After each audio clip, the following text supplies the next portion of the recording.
మనకి వందనాలు. మీ అందరికీ నా వందనాలండి. ప్రభు మనకి ఈరోజున వాగ్దానం హెచ్కేల్ గ్రంథము 36వ అధ్యాయము 26వ వచనం.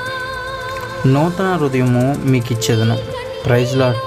ప్రభువు ఈరోజు మనకి సెలవిస్తున్న మాట ఏంటంటే నూతన హృదయాన్ని మనకి ఇస్తాడంట. అవును, ప్రభువు నూతన సంవత్సరంలో గత నెల గడిచిపోయింది. రెండో నెలలో కూడా చివరి దశలో ఉన్న మనకి దేవుడు ఈరోజు మనకిస్తున్న వాగ్దానం నూతన హృదయాన్ని మనకిస్తాడంట. అవునండి, మనము డే బై డే ఎన్నో విధంగా చాలామంది మనుషులను చూస్తా కఠిన స్వభావం అయిపోతుంది. ఎవరిని నమ్మాలా, ఎవరిని నమ్మకూడదా, మన హృదయం నార్మల్గా ఉన్నా, సెన్సిటివ్గా ఉన్నా, మంచిగా ఉన్నా కొంతమంది నమ్మలేని స్థితిలోకి వెళ్ళిపోతున్నాం. ఎందుకంటే కొంతమంది పరిస్థితులను బట్టి, కొంతమంది వాళ్ళ ఆలోచనలు బట్టి మనం కూడా కఠినమైన స్వభావం వెళ్ళిపోతున్నాం. మనం చూస్తున్న వాళ్ళు చేసే పనులు బట్టి మనం కూడా కఠినమైన స్వభావంకి వెళ్ళిపోతున్నాం. కానీ ఈరోజు ప్రభు మనతో సెలవిస్తున్న మాట ఏంటంటే నూతనమైన హృదయాన్ని ఇస్తాడంట. నూతనమైన హృదయం మనం సంపాదించుకోవాలంటే కఠినంగా ఉన్న మనుషుల వైపు చూడకూడదు, కఠినంగా బాధలు పెట్టే మనుషుల వైపు చూడకూడదు. యేసుక్రీస్తు ప్రభువారు ఈ లోకంలోకి వచ్చినప్పుడు కూడా కఠినంగా ఉన్న మనుషుల వైపు చూడలా. ఆయన తండ్రిని, తండ్రి యొక్క ఉద్దేశాన్ని, తండ్రి యొక్క నిర్ణయాలను చూస్తూ వచ్చాడు. ఎప్పుడైతే వచ్చాడో ఇక్కడ వచ్చిన శ్రమలే కానీ, నిందలే కానీ, అవమానాలే కానీ ప్రతీదీ ఆయన ఎదుర్కొంటా ముందుకు వెళ్ళాడు. కాబట్టి ఈరోజు ప్రభు మనకి ఇస్తున్న వాగ్దానం నూతన హృదయం మనకిస్తానంటున్నాడు. ఆ నూతన హృదయాన్ని మనం తీసుకుందామా? నూతన హృదయం మనం తీసుకున్నప్పుడు బండ మారిపోయిన మన హృదయం బద్దలైపోతుందండి. ఇక్కడ ప్రభువు ఈ వాక్యం ఇంకో మాట చెప్తున్నాడు. ఏమనంటే నూతన స్వభావం మీకు కలగజేదును, రాతి గుండెను మీలో నుండి తీసివేసి మాంసపు గుండెను మీకు ఇచ్చేదను. ఎంత గొప్ప మాట మాట్లాడుతున్నానండి. ఆ రాతి గుండె, ఒక మనిషి హృదయం మెత్తగా ఉంటుంది, మాంసపు గుండెలాగా ఉంటుంది.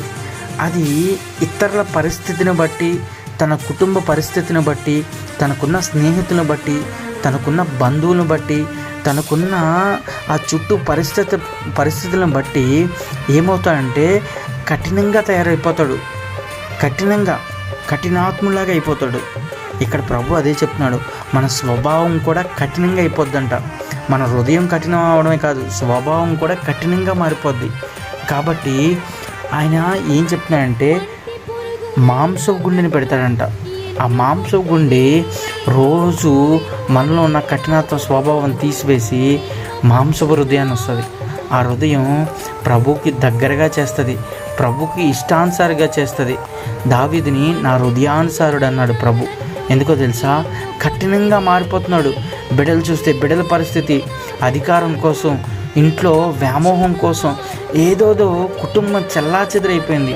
ఒక్కడు మాటండు నా అనుకునే వాళ్ళే వెదురు తిరిగే పరిస్థితి దావీదు జీవితంలో. కానీ ప్రభు హృదయానుసారుడు ఎందుకన్నాడు తెలుసా? తన కన్నీటితో ఎప్పుడు ప్రభు పాదాలు తడిపేవాడు. తను ఎప్పుడు తన ప్రభు పాదాలని ఎప్పుడు పట్టుకుంటూ ఉండేవాడు. ఎప్పుడైతే పట్టుకున్నాడో దావీదు నా హృదయానుసారుడు అన్నాడు ప్రభు. ఈరోజు ఈ వాక్యం వింటున్న మనం నూతనమైన హృదయం పొందుకోవాలి. ప్రతిదినము మనలో నూతనమైన హృదయం కావాలి. మనం చూస్తున్న మనుషుని బట్టి కఠినంగా మారకూడదు. మనం చూస్తున్న ఏదైతే పరిస్థితులను బట్టి కఠినంగా మారకూడదు. మన బంధువులను బట్టి మారుతున్నామా, లేదా మన స్నేహితులు బట్టి మారుతున్నామా, మన మిత్రులను బట్టి మారుతున్నామా, మన దగ్గరలో ఉన్న ఏదైతే బిడ్డలను బట్టి మారుతున్నామా, లేదంటే నా భర్త వల్ల మారుతున్నామా, ఎవరి వల్ల మారుతున్నాం? మన కఠిన స్వభావం ఎందుకు వస్తుంది? కాబట్టి ఆ కఠిన స్వభావం అనేది తీసివేసుకొని మాంసపు హృదయాన్ని మనం ప్రభు ద్వారా మనం పొందుకుందాం. ప్రభు ద్వారా మనం ఎప్పుడైతే పొందుకుంటామో మనము ఆయన రాజ్యంలో వారసురాలుగా ఉండడానికి అర్హత సంపాదించుకుంటాం. ఎందుకంటే కఠినాత్ములు దేవుని రాజ్యంలో ప్రవేశించరు. ఎందుకంటే కఠిన స్వభావాలు దేవునికి ఇష్టమైన వారు కాదు. ఆయనకి ఇష్టమైన వారు ఎవరంటే ఆయన ఆత్మతోనూ సత్యంతోనూ ఆరాధించేవారు. ఆయన ఆత్మతో సత్యంతో ఆరాధించాలంటే మాంసపు హృదయం వల్లే సాధ్యమవుద్ది, కఠినమైన స్వభావం వల్ల కాదు. కాబట్టి ఈరోజు ఈ వాక్యం వింటున్న నేను మనలో ఉన్న గట్టి స్వభావం ఎక్కడైతే ఉందో ఆ ప్లేస్లో మాంస హృదయాన్ని పెట్టి దేవా అని ఆ ప్రభువుని అడుగుదామా? ఆ ప్రభువు ఖచ్చితంగా మన జీవితంలో మాంస హృదయాన్ని పెట్టి ఆయన నూతన స్వభావం ఇస్తా నూతనంగా మనల్ని అభివృద్ధి బాటలో నడిపించును గాక. ఆమేన్. ప్రేమ స్వరూపుడా దేవా నీకు వందనాలు నాయన. ఈరోజు ప్రభా మా పనిలోనూ ఉదయం లేచిన దగ్గర నుంచి మీరు ఎంతగానో తోడుగున్నారు ప్రభా. అయ్యా మేము చేస్తున్న పనిలోనూ సమస్త విషయాన్ని కంచి కాపుదలు ఇస్తున్నందుకు నీకు వందనాలు, స్తోత్రాలయ్యా. అయ్యా మా బంధువులను బట్టి మా పరిస్థితులను బట్టి మేము కఠినంగా మారుతున్నామేమో ప్రభా, మన అనారోగ్య సమస్యను బట్టి మేము కఠినంగా మారుతున్నామేమో, మాకున్న ఆలోచన బట్టి మేము ఏమైనా కఠినంగా మారుతున్నామేమో దయతో క్షమించండి. ఈరోజు నూతన స్వభావాన్ని మేము పొందుకునే వాళ్ళంగా, నూతనమైన హృదయాన్ని మేము పొందుకునే వాళ్ళంగా ఉండడానికి సహాయం చేయండి. ఈరోజు ప్రతి పనిలో మీరు తోడుగా ఉండి మీ కంచి కాపుదల ఇస్తున్నందుకు నీకు వందనాలు, స్తోత్రాలు చెల్లిస్తూ ఘనత మహిమ ప్రభావాలు మీరు మాత్రం పొందుకుని యేసు పరిశుద్ధ నామమున వేడుకున్నాను తండ్రి. ఆమేన్.